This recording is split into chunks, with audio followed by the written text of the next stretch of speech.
Então, agora eu vou passar a fazer a minha apresentação, que vocês vão ver que é uma forma completamente diferente do que eu venho fazendo, sem abandonar uma forma sensível de enxergar esses temas que são temas tão tormentosos para nós, né, na lida do dia a dia, do direito de família e das sucessões, muitas vezes por falta de bom senso por parte das pessoas, porque vão se relacionando, constituindo famílias e se esquecem que o princípio da responsabilidade é a base de todo o nosso direito e de todas as relações em sociedade. Mas, já que nós temos um congresso especificamente falando sobre isso, eu aproveitei para fazer de uma forma diferente. Avanços e controvérsias desse ano de vigência da lei que instituiu o Dia Nacional da Valorização da Família. Eu me inspirei, dessa vez, de uma forma, como eu disse, falo tanto em multiparentalidade, em poliafetividade, que eu me inspirei num poema de Carlos Drummond. Carlos Drummond de Andrade, quadrilha, acredito que todos conheçam, e eu me permito aqui, se vocês me permitem, eu vou ler esse poema. Acompanhem, por favor, para depois eu passar a falar do porquê deste enfoque que eu dei. Eu queria enxergar a questão da poliafetividade e, eventualmente, a multiparentalidade quando os filhos viessem. Então, eu comecei com Drummond. João amava Teresa, que amava Raimundo, que amava Maria, que amava Joaquim, que amava Lili, que não amava ninguém. João foi para os Estados Unidos, Teresa para o convento. Raimundo morreu de desastre. Maria ficou para a tia. Joaquim suicidou-se. E Lili casou com J. Pinto Fernandes, que não tinha entrado na história. Há tantos anos eu acompanho, leio esse poema, e dessa vez procurei enxergar de uma outra forma. E me inspirei. Me inspirei também porque, há 2 semanas atrás, a nossa colega, a doutora Thaís Bizarria, lançou uma obra que ela muito originalmente criou, em que ela fala sobre o direito, em todas as áreas do direito, em verso e prosa. E de uma forma muito simpática, ela tem tido uma repercussão fantástica no trabalho dela. Então eu falei, deixa eu enxergar essa poliafetividade da forma como eu imagino, porque, afinal de contas, já que é livre, não é? Nós podemos imaginá-la com quaisquer arranjos e também desarranjos, não é? Então, como seria, na prática, essa poliafetividade? Porque falar da liberdade que o ser humano tem, de se associar, ou da liberdade, a dignidade da pessoa humana, que é a base de todo o nosso direito, nós sabemos disso. O direito à igualdade, à solidariedade, nós sabemos disso tudo. Mas também sabemos como é difícil quando nós precisamos executar aquele que não quer cumprir com a sua, ou aquela que não quer cumprir com a sua responsabilidade, e nós somos obrigados, né, a, muitas vezes, muda de estado, tem um filho aqui, tem outro lá, e você precisa buscar aquele devedor inadimplente, e aí você entra com uma precatória, sai do país, é uma rogatória, e nós estamos vivendo a época da imploratória, porque você já não consegue mais achar. Quer dizer, além de nós termos aquele ou aquela que não conseguimos buscar, agora nós vamos multiplicar. É a primeira pergunta que eu faço. Então, em forma de poema, eu procurei montar a prática dessa visão do que seria a poliafetividade, eventualmente a multiparentalidade. E ficou assim. Como título eu dei, Uniões poliafetivas e arranjos multiparentais, da idealidade à realidade. E é uma releitura da quadrilha de Drummond adaptada a esse nosso trabalho. Ali estão os nossos protagonistas. São João, Marta, Pedro, Hugo, Susana, Caio, Amanda, Pamela e um nascituro. Como ele não apareceu em lugar, também não está aí, certo? Nós já sabemos, não é? Então, vamos lá. Começa assim. Vejam quem são os nossos protagonistas e aí nós vamos passar para a nossa história. João amava Marta, que amava Pedro, que amava Hugo, que amava Susana, que amava João. Era tanto, mas tanto amor, que podiam viver todos juntos. Afinal, se entendiam, e já que se amavam, formariam uma família ideal. Ainda que Marta, o Hugo não amasse, e Pedro também discordasse da forma de Pamela e Amanda a Susana educar, mas era um problema de Susana, afinal, ele não era o pai. O pai de Pamela e Amanda, explique-se, faleceu quando elas tinham 3 e 2 anos, e sua mãe, Susana, tinha certeza de que João, para suas filhas, seria um pai ideal. Tinha jeito com as crianças. Susana se dedicava ao máximo à função maternal. Afinal,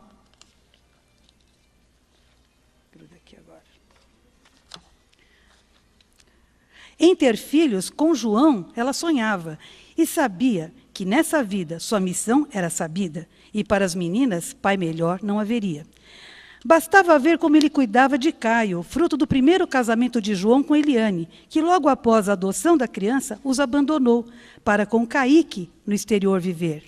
Marta não pensava em ter filhos, estava apenas preocupada em se acertar com Pedro, que ajudava Susana a cuidar das meninas, levando-as à escola, ao dentista, ao teatro das pantomimas. Só que o problema de Marta outro era: Pedro amava Hugo e sonhava diferente. Queria um filho de Hugo, se sentir pai somente. Já havia até acertado com Susana a gestação, que fruto seria de artificial inseminação, material genético de Hugo e de anônima doadora, em uma conhecida clínica de reprodução. E assim seguiriam todos juntos a viver, pois, com entendimento e amor, tudo estaria justificado. Mas João era divorciado, e Caio, por Eliane, era adotado. Marta, separada de fato de Marcão.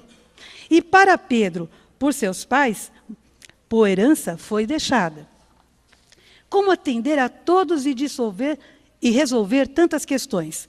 Foram ao cartório da cidade, declararam-se poliafetivos, e de lá todos saíram com escritura nas mãos. Nela manifestavam sua intenção de, no futuro, em seus nomes as crianças registrarem, vez que por todos seriam criadas, decisão justa e acertada, com base no afeto e na solidariedade declaradas. Viveram como quiseram, até o fatídico dia em que, por infarto fulminante, desta sua vida João se despedia. Sozinha para o funeral veio Eliane, descasada, triste, desolada, por Caíque abandonada. Mas Eliane voltou disposta a recuperar o tempo perdido. Veio em busca de Caio, o filho que logo após adotado havia abandonado. Susana não aceitava. Fizera de Caio um filho por 5 anos corridos, que também, por Pâmela e Amanda, como irmão era considerado. Em vão. Eliane requereu abertura do inventário e partilha dos bens. Bastou juntar certidões, casamento com João e nascimento de Caio. Conclusão. Eliane foi morar com Caio, bem longe dos demais, mas bem perto de seus pais e dos pais do finado João, que nunca aceitaram o grupo escolhido pelo filho para ver Caio crescer. Foi só levar o neto desejado, e a essa nora o perdão foi dado. Caio, que tanto sentia a falta de seu pai, passou a conviver com a mãe e os avós, e nunca mais teve notícias de Pedro, Susana, Hugo, Marta, Pâmela ou Amanda. Foi cercado de carinho e cuidado, também de tios e primos, sua antiga e nova família. Foi por todos amparado.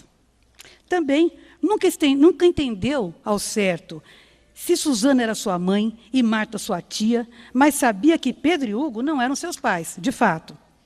Que confusão ele vivia. Todos, porém, a esta altura, resolveram a desventura. Hugo partiu com Susana, Pâmela e Amanda. Nem esperou o nascimento do bebê.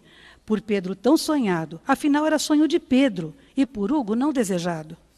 Susana se consolou com Hugo, que sempre a amou e demonstrava que seria um bom padrasto. O tempo se encarregaria de apagar os outros rastros.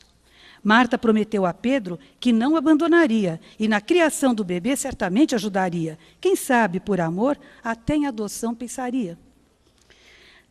Teria, porém, que resolver a situação com Carlão, de quem se separara de fato, pois os bens desse casal deveriam ser partilhados. Mas e a escritura? Pergunto. Não lhes valeu de nada? Infelizmente não, para quem no sim acreditava. Esses protagonistas poderiam até provar que formaram uma sociedade de fato, naquele período exato. Mas já assim não viviam, e agora exatamente o que dissolveriam? Mas já não eram casados, não viviam em união estável ou união homoafetiva. Criaram um tipo de união que chamaram poliafetiva. Como família, porém, a lei não os entendia, nem os socorria. Sabiam bem disso. pois constava expressamente naquela escritura lavrada. Não adquiriram com ela quaisquer direitos patrimoniais, pessoais, sucessórios ou sociais. Assim sendo, do fatal desfazimento da pretendida poliunião, resultaram formações familiares e os vínculos que seguirão. Eliane, Pâmela e Amanda, monoparentais seriam. Hugo e Susana, em união estável, conviveriam. Hugo, padrasto, Amanda e Pâmela, enteadas, um vínculo de afinidade. Marta, Pedro e o nascituro, filiação adotiva, espécie de parentalidade. Embora não tenham assim inicialmente planejado, dessa forma também se cumpriu a vontade manifestada. As crianças, o futuro petis e os demais, todos assegurados, pelo sistema vigente, devidamente normatizado. Não teria sido também esse um final feliz que se quis?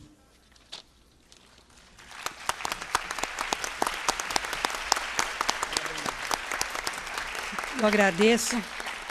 Vocês imaginem que, falando sobre isso todo dia, e dia sim, outro também, estudando sobre isso, eu voltei às minhas veias literárias, que vocês podem ver que ainda é bastante incipiente, né?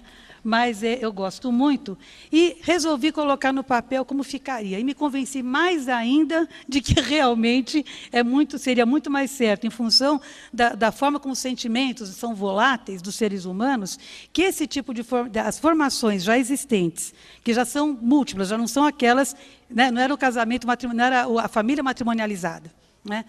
E nós passamos a outras formações. Mas esta formulação que ali se mostra, ou que aqui, dessa forma, começou, nós sabemos que não vai terminar necessariamente dessa forma. Vocês concordam comigo? Essas pessoas vão mudar. Alguém vai ficar infeliz em algum momento, infelizmente para nós também, nós sabemos que é assim. Não é? Nada é eterno. Aliás, o centenário de Vinícius de Moraes agora, né, e todos aqueles que conhecem o grande legado do poetinha sabem, né, que o amor é infinito enquanto dura. E hoje em dia, ninguém mais fica esperando, né, esperando para dar certo, fazendo de tudo. Pelo contrário, com a emenda constitucional que diz que basta uma certidão de casamento para você divorciar, quem é que vai ficar investindo numa relação que acha que já acabou? Quando tudo que se publica, em praticamente tudo, devo dizer que hoje seria a maioria, né, das publicações, são no sentido de que não precisa segurar um casamento se o amor acabou. Eu já pergunto diferente, então, para casar, para que casar? Se você sabe que não vai... O casamento é um contrato formal. Ninguém mais é obrigado a se casar para ter uma família legítima. Nós sabemos disso, não é? E não se fala mais em família legítima. Isso, desde 88, não se pode mais falar. Família é família, com a fisionomia que ela tenha, e já com a pluralidade de famílias reconhecidas. O doutor Nelson aqui falou muito bem, nós já temos aí o casamento que é civil, ou religioso com efeitos civis, nós temos união estável, união homoafetiva, parentalidade socioafetiva, monoparentalidade, todas essas formações familiares expressamente reconhecidas, não é? Ou seja, por lei própria já, não é? Mas sempre sob o abrigo da nossa Constituição Federal. Agora, este novo arranjo que se fala, não é como se fosse uma certeza, porque a sociedade vai caminhar para isso, eu gostaria que me mostrasse onde é que está essa estatística. Porque aqui eu tenho feito, e fiz aqui neste teatro, já fiz, no último congresso, tenho feito em todas as minhas palestras, eu não consigo achar alguém que levante e me diga, primeiro, que se entende, o que se entende realmente é aquilo que é assumir uma formação poliafetiva e uma multiparentalidade. O doutor Nelson falou, são 6 avós que podem ser instados a alimentos complementares, a arcar com os alimentos complementares, e eles não participaram desse arranjo. Esse arranjo pode se tornar um desarranjo familiar, e esses avós vão continuar vinculados pelo registro, podem não ter nenhum contato com esses filhos, com esses netos, não é verdade? Vamos pensar, vamos refletir, eu já fiz isso aqui no último congresso, eu tenho feito pelo Estado todo, todos sabem o que eu penso, porque eu não vou dizer, não, acho que isso vai acontecer. Eu me posiciono, me desculpem, porque poderia falar, não, pode ser que aconteça. Eu espero que não aconteça. Sinceramente, porque a dificuldade de você estabelecer uma guarda compartilhada entre pai e mãe, eu já falava aqui há alguns anos, entre pares homoafetivos também, porque isso vai acontecer em qualquer tipo de arranjo, é verdade ou não? Os pares homoafetivos que hoje, os casais, seja pelo casamento homoafetivo, ou heteroafetivo, pela união estável ou pela união homoafetiva, nós sabemos a dificuldade que é quando há dissolução do vínculo ou da própria união constituída, e nós sabemos que a dificuldade que é estabelecer uma guarda compartilhada. O doutor Lagrasta hoje falou também, aliás, acho que os melhores acórdons são da Lavradeira, aqui do Estado de São Paulo, não é? Sem medo de errar, não é? Precursores. Então, nós vimos a dificuldade que é, como ele, enquanto julgador que foi, até agora, até 2 meses atrás, como ele se irritava, como ele se indignava com a forma como chegavam os casos de alienação parental. E nós vamos querer multiplicar isso? Ou não vai acontecer, porque o fato de terem 4 ou 5 ou 6 pessoas se amando naquele momento, significa que os filhos serão todos felizes? Já que hoje é o dia 21 de outubro foi o dia, mas é o dia que o nosso Congresso trata da valorização da família, eu pergunto, de que família nós estamos falando? Nós vamos aceitar como sendo uma doença inevitável, para a qual não se tem cura? Ou nós vamos tratar antes que a doença apareça? Eu sempre trabalhei de forma preventiva. Eu sempre fui favorável à consultoria. Eu entendo que a consultoria previne muitas situações, e não deixa de ser o exercício da advocacia, não é verdade? Porque a consultoria, na área jurídica, é privativa a atividade do advogado. Está no artigo 1º da Lei 8.906, do Estatuto da OAB. Se é atividade privativa, por que eu vou esperar ingressar em juízo, com todas as dificuldades que nós sabemos, com as técnicas não adversariais de solução de conflito, ainda tão, ouvimos aqui hoje, desde manhã, tão dificilmente, né, interpretada e explanada e utilizada, com a capacitação deficiente daqueles que devem operar na condição de conciliadores e mediadores. Por que nós vamos incentivar que isso aconteça, ao invés de prevenir tudo isso? Por que não pensar antes e achar que é tudo tão simples? Porque se ama. Que sejam poliamorosos aqueles que desejarem ser, mas que não se entendam poliafetivos com relações multiparentais dentro dessa família. Porque o poliafeto seria várias pessoas se unirem com a intenção de constituir família. E de filhos que sejam unilaterais, bilaterais, por adoção, por inseminação, e por toda sorte de coisa que nós sabemos. O doutor Nelson até falou de 2 espermatozoides, e já sabemos também de 2 óvulos, que estavam se retirando ali material para ver se o próprio óvulo podia fecundar outro óvulo. E se ficar dessa forma, onde nós vamos parar? Então, em razão de tudo que vem acontecendo, e aqueles que não são da nossa área, que não têm, e como eu digo, nós somos privilegiados porque nós estudamos as relações de família, que são a base da sociedade. Não é? Privilegiados por um lado e com a mais alta responsabilidade por outro. Por quê? Porque, a partir do momento em que o Congresso Nacional sentiu a necessidade, vejam, sentiu a necessidade com tanta coisa que tem que ser feita lá, né, foi instituído por lei, em 16 de maio de 2012, o dia 21 de outubro, né, todo ano, para ser comemorado como o Dia Nacional de Valorização da Família. O Congresso, com tanta coisa que tem que se ocupar, se ocupou disso por quê? É a primeira pergunta que eu faço. Porque todo mundo aqui hoje falou que existe uma sociedade desagregada e em grande velocidade se desagregando cada vez mais. Então, eu pergunto, ao invés de nós ficarmos atribuindo valor a fatos que não devem ter o respaldo da lei, por que nós não nos preocupamos com aquilo que nós já temos e que está sem resposta até hoje? É a primeira pergunta que eu faço. Aí, vejam, aqui se instituiu, pela Lei 12.647, 16 de maio do ano passado, o Dia Nacional de Valorização da Família, para ser comemorado anualmente, dia 21 de outubro. E aí, entra em vigor, na data da publicação, que foi em maio do ano passado, comemorou-se já esse ano, 1 ano da vigência dessa lei. Começa com um projeto de lei. Ele tem base nesse projeto, 3.905 de 2008. Vejam só, dentro da justificativa, os excertos que eu selecionei. Pretende-se, portanto, despertar e alertar a todos para a importância de analisar questões fundamentais relacionadas à família, tornando-a uma comunidade onde naturalmente se desenvolvem os laços afetivos e solidários, onde os filhos aprendem a amar e encontram em seu lar um espaço capaz de forjar as virtudes necessárias ao bem-estar da sociedade e do Estado. Perfeito, não é? É o que nós todos queremos? É o que nós vemos?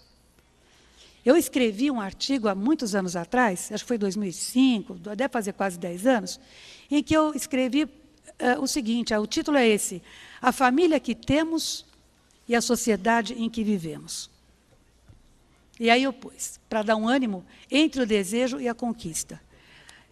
8, 9 anos depois, eu estou vendo acontecer o que está acontecendo. Naquele tempo não se falava nenhuma afetividade reconhecida pela STF. Hoje nós estamos falando em multiparentalidade. Imagine se eu tiver que reescrever esse artigo, então. E aí vem, ainda na justificativa. A proposição tem como objetivo, atenção, se falou disso aqui hoje, criar momentos de reflexão para chamar a atenção da sociedade, de governos e responsáveis por políticas locais, para a importância da família como instituição fundamental para o desenvolvimento humano. Reflexão esta que leve ao investimento em políticas públicas que promovam, entre tantas carências familiares, a igualdade de posição entre os cônjuges, assistência social à infância e juventude, resolução dos problemas do desemprego, acesso à educação e condições dignas de moradia, gerando estruturas sociais que permitam às famílias marginalizadas atingir condições mínimas de estabilidade. É com isso que nós temos que nos preocupar. Não se fulano, beltrano e ciclana querem todos se unir porque estão achando que está tudo ótimo por enquanto. Me desculpem, eu sou enfática mesmo. Que sejam felizes, se relacionando poliamorosamente, como dizem, mas que não digam que isso é uma constituição de família, porque nós não temos condição de dar conta disto. É fato ou não é? Aqueles projetos de lei em que o Estado, o SUS, vai dar sustentáculo, né? vai dar base para aquele projeto do parto anônimo. É só pegar o projeto 3.220 de 2008 e ver a redação dele. Felizmente, ele está parado e espero que sepultado fique. Pelo menos daquele jeito. Porque a ideia é, ninguém é obrigado a ter filhos. Mas se os tiver, é dever criar, sustentar, amar, não é? Dar desenvolvimento a esse ser humano que veio porque essas pessoas decidiram ou não decidiram, aconteceu. Eu já lancei o acontecente aqui há muitos anos atrás. E o acontecente continua acontecendo. É uma coisa impressionante. Você chama, alerta, vamos falar, vamos orientar políticas públicas de conscientização, já que é para sair uma proposição de cada palestra, que saia da nossa, e a nossa comissão tem se esmerado por isso, vamos fazer aí um projeto que diga, olha, nós temos que levar a conscientização às pessoas, aos bairros carentes, porque existe uma lei que não funciona, ou então não existe lei nenhuma, ou existe lei que não funciona porque não tem vontade, como foi dito aqui, o doutor Berlini falou muito bem. Não tem vontade que dê certo. Se não tem vontade, não aparece a verba. Se não aparece a verba, não se atende o que necessita. E se não se atende o que necessita, nós vamos permitir que eles se multipliquem, os necessitados, os marginalizados, e ficar por isso mesmo? Fica tudo com base em 1, ou 2, ou 3, ou 4, ou 10 congressos? Mas daqui tem que sair alguma coisa que mude a vida da sociedade. É isso que eu imagino, porque nós temos o privilégio, como eu já disse, porque é privilégio, nem todos têm acesso, de pensar e de levar isso a algo efetivo, eficiente, eficaz com efetividade, como a gente diz, não é? Vejam, o requerimento, porque foi em 2008 o projeto, ótimo, aprovada a lei, 2012, 4 anos depois. Mas esse ano, em 2013, houve um requerimento para a realização de sessão solene no plenário da Câmara dos Deputados. Aliás, não sei se vocês perceberam, mas eu não coloquei nome de partido nem de deputado, com todo o respeito que me mereçam, até porque lá se encontram, por voto de todos nós, exercendo aquela função que é exatamente essa, de ver o que necessita a sociedade para que as leis aconteçam. Então, aqui não é apolítico e apartidário. Né? Se existe um partido nisso, é a sociedade. Então, aqui vem. Vamos comemorar o Dia Nacional de Valorização da Família, no dia 21 de outubro, agora. E a proposta de instituir no calendário brasileiro um dia dedicado à valorização da família é uma iniciativa do Congresso Nacional e tem como objetivo criar no Brasil momentos de reflexão para chamar a atenção da sociedade, de governos e responsáveis por políticas públicas para a importância da família como instituição fundamental para o desenvolvimento humano e núcleo vital da sociedade. Certo? Eu pergunto sinceramente, quantos aqui conhecem ou sabem que existe um Dia Nacional e que essa lei já tem 1 ano em vigor? Sinceramente. 1, 2, mais alguém? Que às vezes a luz não me deixa ver? 3. 3, é isso? 4? Estou na dúvida porque a luz está pegando forte. Mas vejam, o que eu quis dizer é, né, dentro dos nossos operadores de direitos, estão aqui os privilegiados dentro dos privilegiados, né? Certo? Se nós ainda não divulgamos isso, porque também não tivemos acesso, porque é uma lei a mais, não é uma lei a mais. Você está chamando a atenção que precisa que a família seja observada e a política pública seja cobrada, nós temos que fazer isso. Não é?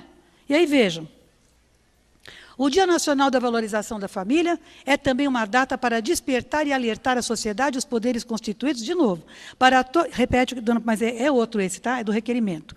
Para todos os problemas que afligem a família brasileira, como a violência doméstica, trabalho infantil, consumo de drogas, desemprego, falta de condições dignas de moradias, dificuldade de acesso aos serviços de saúde e educação com qualidade, entre outros. Esses são problemas cruciais, que as famílias já constituídas sofrem.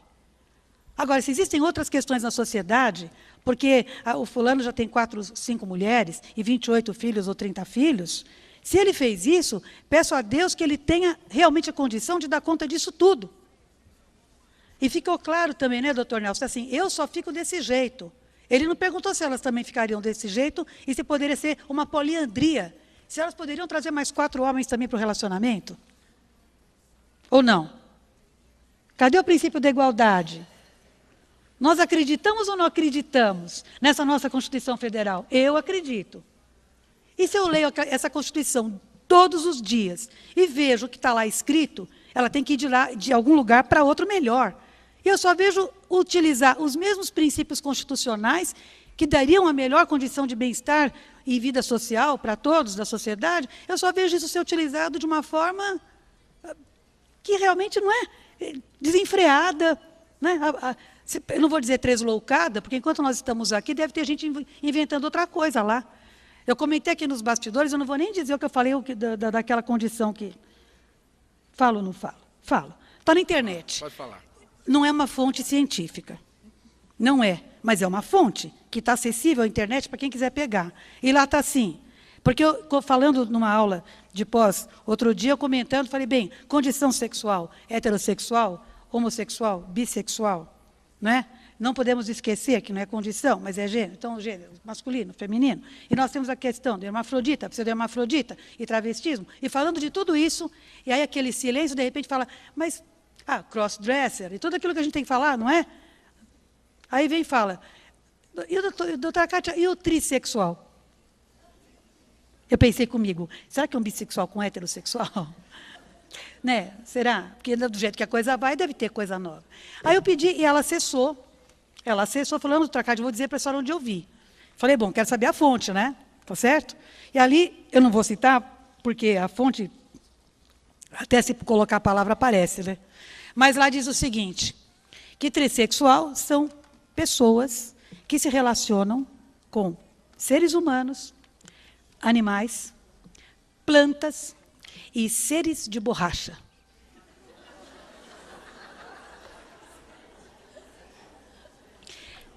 Eu fui aluna... Mas planta tem planta carnívora também. Tem. E pelo jeito, a plantação está crescendo, viu? A plantação está vingando, como dizem.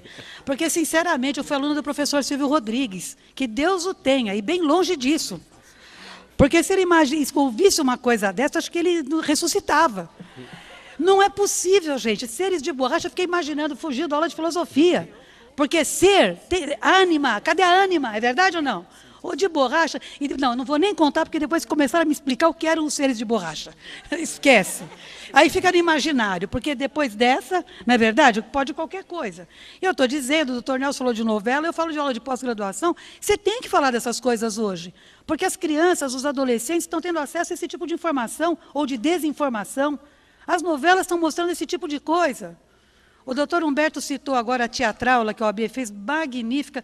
Eu me senti honradíssima de ter podido participar dessa teatraula. Exibiram uma peça de teatro com colegas nossos da oficina de teatro da OAB, atores profissionais, diretor profissional de teatro, e o doutor João Ibaixo, que é presidente da Comissão de Literatura, de Estudos Filosóficos e tal, que organizou, também foi ator, inclusive, e falava desses arranjos, ou desarranjos, né? familiares. E foi assim um debate que a coisa foi se estendendo, as pessoas queriam ficar mais, tinha que fechar a OAB, a gente estava lá discutindo. Porque realmente as pessoas se surpreendem. Eu já vou avisar vocês, eu vejo novela sempre que eu posso.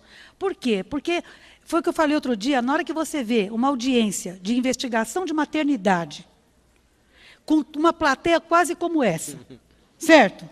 A juíza, o promotor sentado ao lado, naquele sistema que a gente conhece já, né, de júri. Certo? É uma audiência de família, investigação maternidade. E todo mundo dando a parte. Uma hora, num capítulo, ela solta, fala, por favor, gravem para mim isso. Elas tiram um envelope fechado e diz assim, porque a prova é encartada aos autos, eu fiquei olhando para a mão dela, falei, mas está encartada aonde? Né? No teto. E fechado o envelope. Certo? Depois, né, anexada, sei lá o que ela disse, mas a ideia era essa, dizer que estava juntado e não estava. Né? Ou então dizendo assim, o juiz deixou todo mundo falar, deu palpite, todo mundo deu palpite. Eu falei, mas que desinformação. Aí me disseram, mas é ficção. Eu falei, ficção? Para nós, né? Para nós. Porque depois vão lá nos nossos escritórios, consultórios e confessionários e querem fazer igual. Escuta, por que eu não posso levar minha mãe, hein? Minha mãe também quer falar. Mas olha, o meu irmão também. Aí você vê, mas irmão não tem, não pode, audiência é segredo de justiça. Mas não é não, porque eu vi, não é assim? Né? Daqui a pouco vai convocar o Félix para ir também lá. Me desculpem. Nós estamos vivendo um momento que nós, doutor Nelson e eu, nós até conversamos na comissão, nós queremos fazer um evento, nossa proposta é essa, a influência da mídia nas questões de família. Merece ou não merece? Concordam? Não é? Está aí. Está aí, ó, isso é ação. Isso é ação. A essa ação tem que corresponder uma reação. Não é no Salão Nobre da OAB que vai ficar tudo por isso mesmo, vocês concordam? Você fez um evento desse, você colocou a coisa, sai de uma proposta, com certeza vai ter uma repercussão. No mínimo, vai ter uma assessoria condigna para dizer como é que é uma audiência. Ou então tem que colocar um cartaz desse tamanho. Isto é ficção. Não corresponde à realidade. Só que tem que explicar para a maciça maioria daqueles que assistem o que é ficção. Estou certa ou não? Vocês sabem que vocês não merecem depois de um lanche que foi rapidinho, né? E rapidinho é complicado, né, gente? Data vênia. Mas o fato é que eu preciso dizer para vocês isso. Eu não posso ficar indignada sozinha, porque eu tenho certeza que eu estou muito bem acompanhada, como vocês demonstram para mim. Por isso que eu continuo. E nós não podemos desistir, porque senão fica isso mesmo. Deixa eu mostrar aquela que disse que ia ser barriga solidária. Ainda bem que não falaram de aluguel, porque eu infartava. Se falasse de aluguel, eu infartava. Mas solidária que fosse. Mas é útero de gestação, de substituição. Né? Então, alguém que vai lá, explica. Não quer falar difícil, já não põe. Melhor, pronto, não põe o caso. É melhor, então explica. É assim, não é? Porque vai para o mundo inteiro. Vai para o mundo inteiro. Isso não fica só por aqui. E todo mundo tem televisão em casa. Todo mundo. Pode não ter, muitas vezes, acesso a elementos básicos, itens básicos de alimentação, não é verdade? Mas televisão tem. Mas tem a tal da, como é que chama? Antena parabólica, diabólica. Tem. Porque só mostra essas coisas, né? Também eu vou querer que fique o dia todo passando... Se passar os Smurfs, está bom, né? Porque dá para estudar relação socioafetiva, dá para saber que o Gargamel é pai socioafetivo, essas coisas todas. Bom, mas aí temos casamento, não quero me alongar, casamento hétero e homoafetivo. União estável e união afetiva, como o Dr. Nelson bem lembrou, todos se unem pelo afeto, havendo ou não diversidade de sexos no caso do casamento, mas sendo uma união estável tem que ter diversidade de sexos, não é união afetiva com efeitos de união estável. Foi muito bem explicado. Todos se unem por afeto, têm intenção de constituir família e como família são respaldados. Ponto. Tem no ordenamento jurídico sustentação para todo tipo de situação que acontece lá. Fica difícil quando a jurisprudência fica criando, tem que criar, porque não tem lei e não tem também bom senso, coisas que acontecem. Eu, particularmente, sempre divergi do artigo 1723, parágrafo 1º, segunda parte, quando permite que o separado de fato constitua uma união estável. Como é que pode, se a união estável é aquela que pode ser convertida em casamento, como é que pode um separado de fato ter uma união estável? Se separado de fato ele é casado, tá certo? E se ele vai converter em casamento, não vai converter em casamento. Então não pode ser uma união estável. Ficaria muito mais adequado no artigo 1727. Concubinato é união entre homem e mulher, e ainda tem diversidade de sexos aí, tem que ser também, obviamente, que tem que ser adequado ao entendimento atual. É união entre pessoas, que não eventual, onde existe o quê? Impedimento para o casamento. Não é mais adequado? Separado de fato é casado. Certo? Não, mas pode ter união estável se for separado de fato ou separado judicialmente. É outro que não pode casar também. Vai com uma certidão lá de separado para ver se consegue fazer o casamento. Só quando dissolver o vínculo. Ou por morte, né, vai dessa para outra, que nem foi o João, né, ou por divórcio. Então os institutos estão confusos? Estão. Já chega essa confusão. E aí eu fico pensando, e vocês pensem comigo na história que eu inventei aqui, que não é difícil de encontrar, talvez na primeira esquina que eu virar. Essa história aqui que eu escrevi. Não é difícil de encontrar. É muito mais comum essa. E aí é o seguinte, como fica o parentesco? Essas uniões, que família é essa? Que nós vamos fazer? Porque ali nós vamos ter o quê? Vamos ter filhos biológicos, filhos socioafetivos, filhos por inseminação artificial. A filiação hoje ela tem um leque muito grande de possibilidades. Esse parentesco da árvore genealógica, que nós sabemos que algumas vezes, em algumas provas, aparecia ginecológica. Não é, doutor Nelson? Não é, doutora Deise? Pior do que isso é só quando vinha dizendo que o Decujos tinha morrido 2 vezes, ele morreu. E deixou decujinhos, não é? Deixou 5 ainda. Na prova tinha deixado 5, não era um só, não. Já deixa logo por atacado. Imagina se os decujinhos resolverem todos se poliamorizar. Né? Então, vejam, parentesco, esta aí é uma árvore genealógica com parentesco consanguíneo, descendendo uns dos outros pelo vínculo de sangue, direta ou indiretamente, que seria o parentesco colateral ou até o transversal. Isso todo mundo sabe como é, não é? Sabe? Só que aí o parentesco não é só esse. Nós temos o parentesco por adoção. O doutor Berlini magnificamente aqui falou para nós. Adoção hoje, nós temos que nos preocupar com o que está acontecendo. São 30 mil adotantes para 5 mil crianças para serem adotadas que não são adotadas. Não foi o que ele falou aqui? Cadê a solução? A adoção interracial continua sendo um grande problema, porque ele falou, estão escolhendo, querem que fique parecido. Eu falo, viu, fica escolhendo bastante, que vai nascer a criança com a cara daquele bisavô que você odiava. Entendeu? Que a família, entendeu? Tem essa, não tem que escolher, porque às vezes de quem é do próprio filho. Não sai, na verdade, parecido, vai para 3, 4 gerações depois, ou anteriores, melhor dizendo. Então, a adoção, temos que pensar hoje em problemas reais que nós temos. A adoção interracial, que ninguém encara. A adoção homoafetiva, que também ninguém encara. Não é? O doutor Berlini falou aqui de uma forma, eu fiquei impressionada, porque ele é vocacionado, tem que ser vocacionado para lidar com essa área. Família, sucessões, infância e juventude, tem ou não tem? Tem. Tem. Senão você não vai produzir aquilo que deveria e nem o que poderia. Essa que é a verdade. E aí, a parentalidade socioafetiva, que se nós estivermos olhando aqui, essa foto, nós vamos imaginar que possam ser casados ou não, que pode ser filho unilateral, que outro é padrasto, ou que são 2 adotivos, e pode ser nada disso e serem filhos de criação. E se filhos de criação forem, podem ser socioafetivos, certo? E aí o que nós defendemos é desconstituição do vínculo daquele que não assumiu e constituição do vínculo socioafetivo. E aí, a inseminação artificial? Nós vamos esquecer também dessa possibilidade? Uma resolução de 2013, que tem o mesmo número, que agora está disciplinando na esfera, né, do Conselho Federal de Medicina. Nós não temos uma lei federal que trate disso ainda. Mas nós já temos as pessoas se submetendo à inseminação artificial. Sim, porque lá a resolução diz que basta que seja capaz. Não tem que ter união estável, não tem que ter casamento, não tem que ser par de forma alguma, pode ser uma pessoa e é uma família monoparental que vai se estar constituindo. E uma família monoparental que só vai ter um genitor e já não vai poder dizer quem é o outro, porque a doação é anônima. Nós não temos que nos preocupar com isso? Temos. E vamos ficar pensando em outras formas de família? Resolvamos essas, que já não são poucas.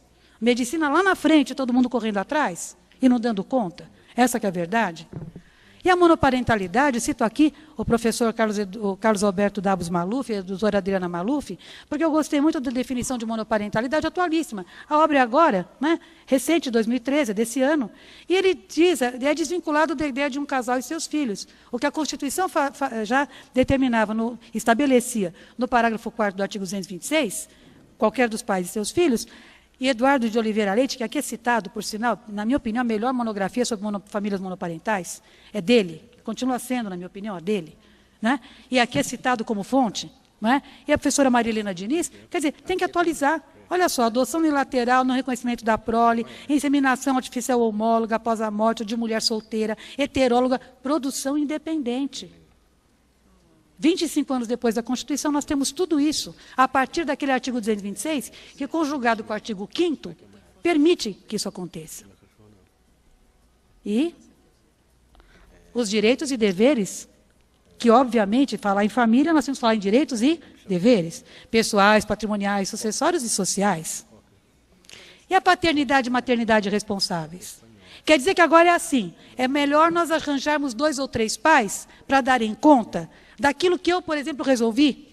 Vou arranjar mais 2 ou 3, porque assim, não somente a mim ou meus pais, que seriam, né, os avós, teriam que responder, ou meus irmãos, nessa ordem, porque os irmãos também respondem, inclusive os unilaterais, certo? Esse é o nosso ordenamento. Quem não cumprir originariamente vai ter que fazer o quê? Buscar aqueles que vão complementar. E aí? Ascendentes, depois você vai também para os colaterais, até o 2º grau, que são os irmãos, inclusive unilaterais. Então, a paternidade e maternidade devem ser responsáveis, e já está estampado no artigo 226, parágrafo 7º da Constituição. Ninguém é obrigado a ter filhos, mas, se os tiver, tem o dever de respeitar, educar e auxiliar. Eu paro no educar porque o educar é tudo. Informação hoje é muito fácil. Todo mundo tem acesso à informação, não é? Mas e formação? Quantas crianças e adolescentes hoje efetivamente têm direito à formação? O que eu tenho visto muitas vezes, pais que deixam a escola cuidar, educar os filhos. E aí, como a escola reprova, porque os filhos são mal educados, não é obrigação da escola, os pais vão lá exigir da escola que aprove o filho.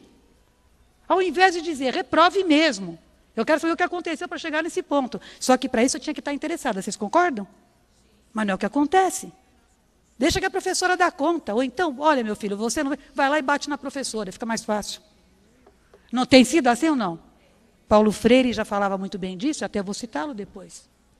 Educação. É isso que precisa. Que educação significa mais do que informação, é formação. Educação, para mim, é sinônimo de formação. Né?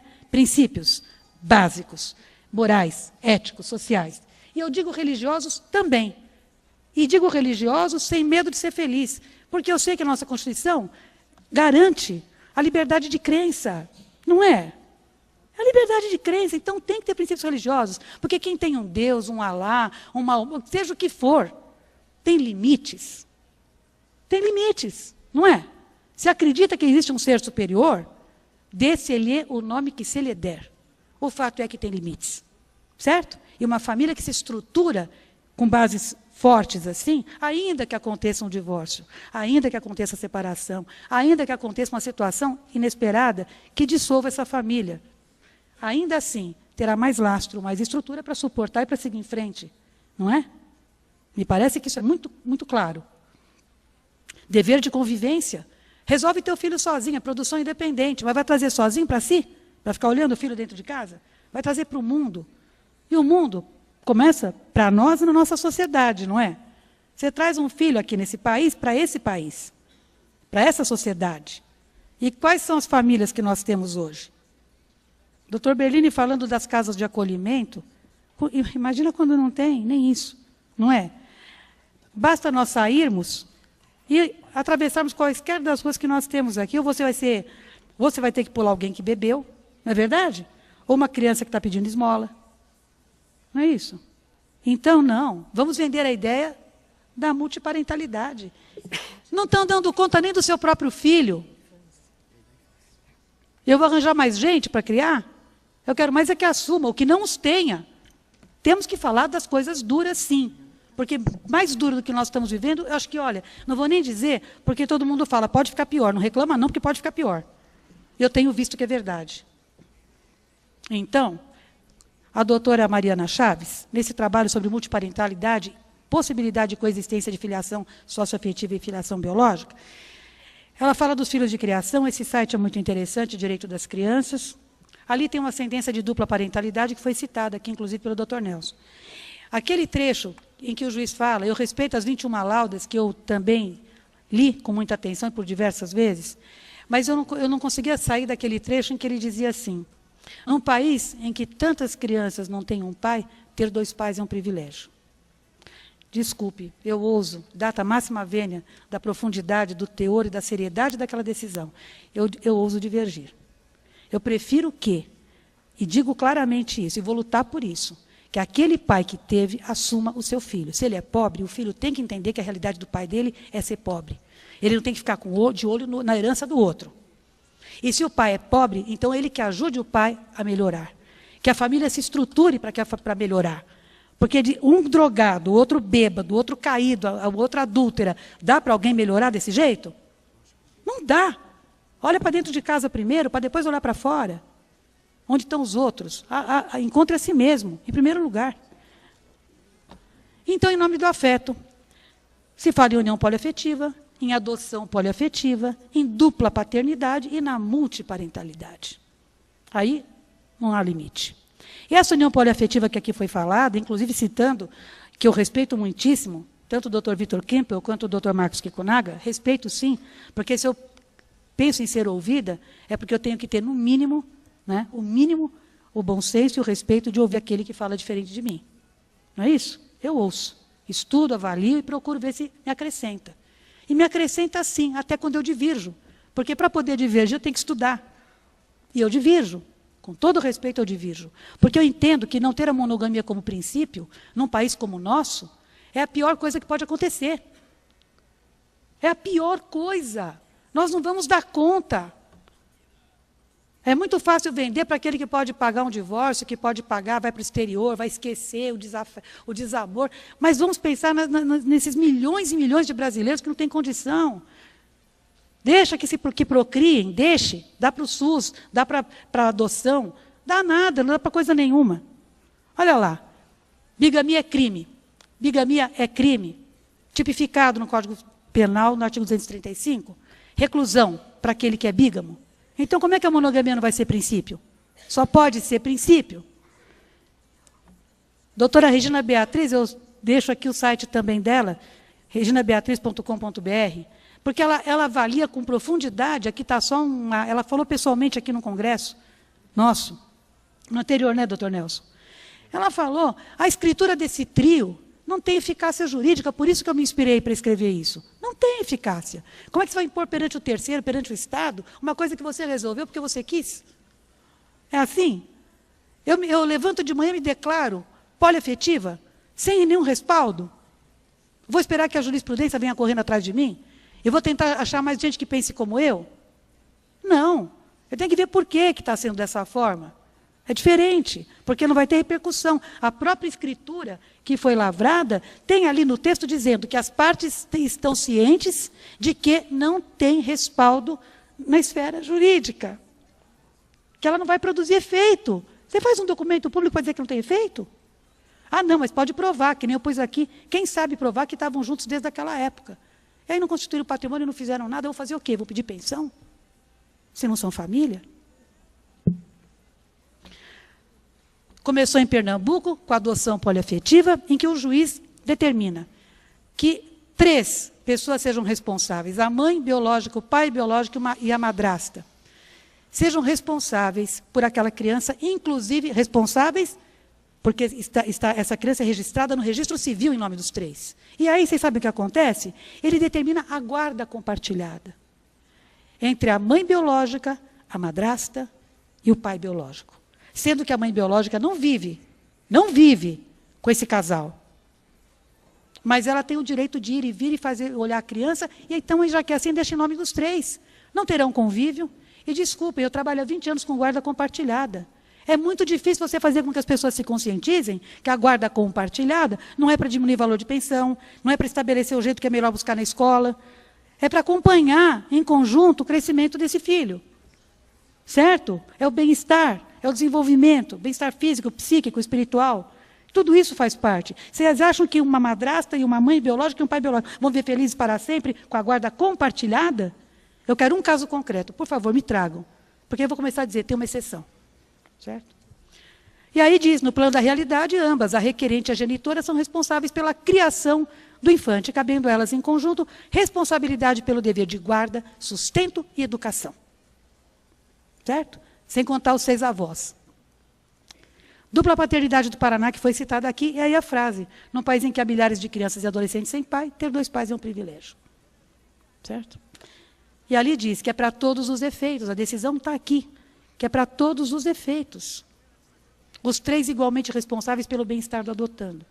Nunca vão divergir? Já tem um artigo específico no Código Civil, quando pai e mãe divergem, não é assim? Multipliquem por 3, por 4, por 5, por 6. Né? É a reflexão, realmente o convite, e vou lembrar. Estamos vivendo a era da responsabilidade civil por dano afetivo. Responsabilidade civil que se aplica ao direito de família hoje. Aquele que infringe o dever de sustento, de criação do menor, responde por isso. E responde como aquele caso primeiro. 215 mil reais o STJ condenou aquele pai, não foi? Foi. 215 mil reais, o que não é muito comum para nós. Mas já tem uma bela de uma jurisprudência para isso. Está ali. Ministra Nancy Andrighi, amar é faculdade, cuidar é dever. Infração ao dever, que é o dever de cuidar, obviamente você tem o agente causador do dano, você tem o dano e o nexo causal, tem que ser responsabilizado ou não tem? Tem. É o princípio da responsabilidade civil. Ponto. Certo? Ela diz aqui, ó, não se fala ou discute amar, e sim a imposição biológica e legal de cuidar, que é dever jurídico, corolário da liberdade das pessoas de gerarem ou adotarem filhos. Ninguém é obrigado a gerar ou adotar. Adotou, tem que responder. Gerou, tem que responder. Vamos pensar então nisso. Eu quero encerrar dizendo, temos mais do que nos ocupar. Com o que nos ocupar? Vamos nos ocupar com a dissolução da sociedade conjugal, a separação judicial e extrajudicial, que até hoje dizem, não tem mais, quem quiser aqui ajuizar sabe a dificuldade que é. Ou pede para emendar a inicial, não é assim? Ou diz que não tem mais. Só que, resolução 120 do CNJ, muito claramente diz que dependia de trabalho, de legislação infraconstitucional, que não foi feita até hoje. Nós temos 3 anos de emenda constitucional 66. Não foi feita. Temos os enunciados do Conselho da Justiça Federal, de 2011, de dezembro de 2011, trabalhando muito bem essa questão, dizendo expressamente que esses artigos do Código Civil estão em vigor, vigência plena. Dissolução do vínculo matrimonial, hoje nós temos divórcio de homoafetivos e de heteroafetivos, e divórcio de homoafetivos que muitas vezes se divorciam porque querem ter filhos e não podem ter, porque não conseguem, porque não conseguem na adoção, porque a inseminação não deu certo, e aí rui aquele relacionamento, e aí também o divórcio. Você tem que ter um olhar sensível para essas situações todas. Não é? São seres humanos que estão lá sofrendo, só que tem uma coisa, nós temos que ser sensíveis, mas não podemos ser emocionais. Não é verdade? E lidar com conhecimento e com sensibilidade e com tudo isso requer muito de nós. Mais do que tudo, vocação. Reconhecimento e dissolução de união estável e de união homoafetiva, que são são institutos distintos. E os alimentos gravídicos? Vocês já imaginaram os alimentos gravídicos? Numa situação de multiparentalidade?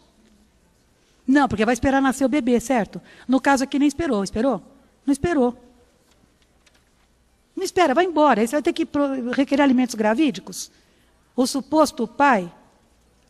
E você nem sabe quem é, de repente se relaciona a todo mundo. Outro dia me perguntaram, doutora Kátia, deixa eu entender uma coisa. São 3 homens que querem viver com 2 mulheres. Mas como é que é? Ela é homoafetiva? Como é que é? Falei, não pergunta para mim, pergunta para eles.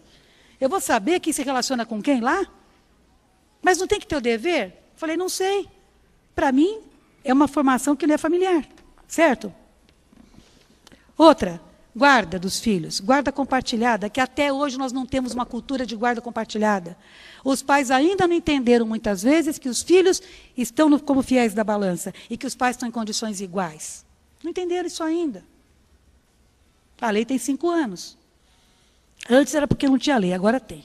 E a alienação parental que foi falada aqui? Quando a criança é utilizada como moeda de troca. Quando fazem cabo de guerra com a criança. Multipliquem por 3, por 4, por 5. Vocês acham que é difícil acontecer uma alienação parental num arranjo multiparental? É difícil ou nós vamos multiplicar? E aí? Tinha que ser simpático, não tinha? Os direitos avoengos, que lindos, são 6 avós. 6 avós que podem, nesse caso concreto aqui, são 6 avós que podem ser instados, executados e até presos, ter a restrição da sua liberdade, porque não conseguiram pagar os alimentos complementares. Não é? São 6. Então, para poder finalizar, vou dizer a vocês o seguinte. Em prol da família que nós estamos falando hoje.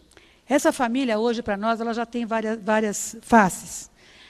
Como família reconhecida, ou como famílias reconhecidas, as diversas faces, do que nós já falamos aqui. Então, vamos nos ocupar nessas situações que ainda estão paradas, literalmente paradas. Emenda Constitucional 66, que não se resolveu até agora, essa questão da separação. A responsabilidade civil nas relações de família, que ainda tem entendimentos divergentes. Temos que falar da união homoafetiva, da adoção, da inseminação, união estável putativa, concubinato, alternativas não adversariais na resolução de conflitos familiares, mediação, conciliação. Temos que falar de arbitragem, porque alguém já fala em arbitragem no direito de família. Negociação, que não dá para você fazer um curso hoje de pós sem trabalhar negociação. A maneira de família, temos que saber o que é cada instituto, porque o que a gente vê na prática muitas vezes é a confusão entre eles, não é? Outra coisa, famílias virtuais, como eu já disse aqui, e volto a dizer, as crianças que têm acesso, adolescentes, têm acesso ao computador e entram nesses sites aí e criam famílias virtuais. Eles põem lá quem eles querem. Eu contei o caso do menino que era espancado diariamente pelo pai, que chegava bêbado em casa, mas o menino tinha um computador. O pai bebia, o menino ia se trancar no quarto. Até o dia que ele veio falar com a psicóloga que nós indicamos, e o que ele fazia? Foi feito um laudo, esse menino se trancava no quarto, entrava no computador, 9 anos, entrava no computador, criava uma família virtual, quer dizer, ele punha o pai que ele queria, a mãe que ele queria, espancava o pai todos os dias dentro do computador, que não era o pai dele, era o pai virtual, que para ele era quem? O pai dele. Então ele apanhava lá, ia de olho roxo para dentro do computador, né? Para dentro do quarto dele, se trancava, ia lá e... Vocês sabem aqueles joguinhos, entre aspas, né? A gente está vendo hoje nos jornais todo dia o que está acontecendo com as famílias, com esses joguinhos. É aquele que espirra sangue, sabe? Ele pegava o pai, socava o pai até morrer. O dia que a psicóloga viu, ela falou, pelo amor de Deus, esse menino tem que ser tratado imediatamente. O caso dele é psiquiatra, não é psicólogo, não dá conta mais. Ele tem que tomar remédios fortes, 9 anos de idade, matando o pai todo dia no computador. Vai dar um adolescente estruturado. E será seguramente um adulto feliz? Quem sabe multiparental? Pluri e multiparentalidade. Então, eu termino dizendo, acompanhamento de proposições legislativas, nós temos esta obrigação, todos nós, porque podemos nos manifestar. A Comissão de Direito de Família e Sucessões da OAB está à disposição para que esses estudos sejam desenvolvidos. Os grupos de estudos, o Dr. Nelson aqui falou, podemos levar os temas, os projetos de lei, temos que estudar, no tempo que nos é disponível, porque todos nós trabalhamos muito e corremos demais, o que não impediu que já tivéssemos aí 2 projetos, e outros que já aconteceram, e os que virão. Não é? Então, vamos acompanhar. E atualização constante. Por quê? Eu digo, como diz... Eu trago aqui o Paulo Freire para encerrar, que diz o seguinte, não é possível refazer este país, democratizá-lo, humanizá-lo, torná-lo sério, com adolescentes brincando de matar gente, ofendendo a vida, destruindo o sonho, inviabilizando o amor. Se a educação sozinha não transformar a sociedade, sem ela tampouco a sociedade muda. E ele diz assim, educação não transforma o mundo, educação muda pessoas, pessoas transformam o mundo. Então, eu deixo aqui para vocês, dizendo isso. Nós somos mais do que advogados de família, nós somos advogados da família. Temos responsabilidade, sim, naqueles que nos procuram, na ancestralidade e na posteridade deles. Porque o advogado da família é aquele que vai, ele segue e os clientes vêm junto e acabam se tornando, né, gerações que nos procuram porque confiam no nosso trabalho, na nossa seriedade, no nosso comprometimento com aquilo que é justo. Porque as pessoas, mais do que procurarem exercício de direitos ou artigos de lei que elas nem sabem, elas procuram justiça. Muito obrigada pela atenção dos senhores.